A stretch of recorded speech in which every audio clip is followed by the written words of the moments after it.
We have built over the last 50 years a very strong, not just diplomatic relationship, but also a trade and economic relationship. In fact, our trade and economic relationship dates way back, even in the 15th or 14th century. But what's important is that we are seeing it growing. China has been Malaysia's largest trading partner for the last 15 years. We are part of the BRI since BRI was announced in 2013. It shows that the diplomatic relationship, of course, helps, but the economic and trade relationship also showing signs that it is sustained and it is continuing to grow.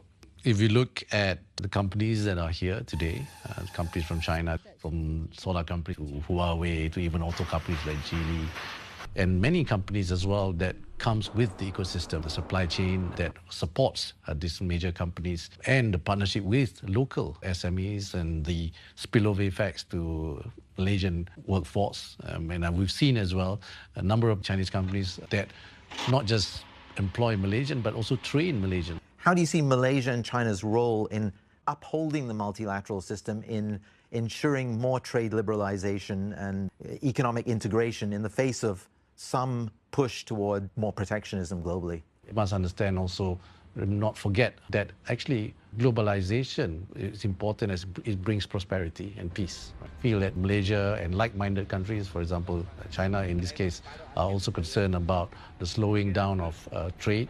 Malaysia and China can play a role to encourage more trade through the multilateral agreements. The end goal must be that trade is good for global growth, global prosperity, and global peace. Looking ahead, what opportunities, potential collaborations do you see could be key between Malaysia and China?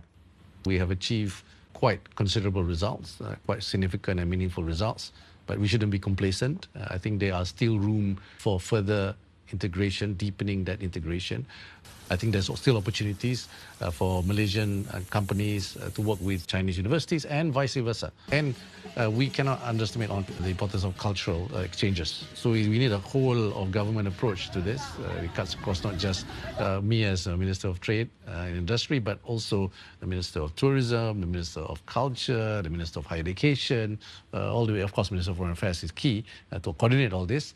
But you need a whole of government approach to ensure that the people-to-people linkages continue to deepen going forward. And this kind of planning must be done to ensure that this 50 years can be the next 50 years as well, the next 100 years of strong relationship between Malaysia and China.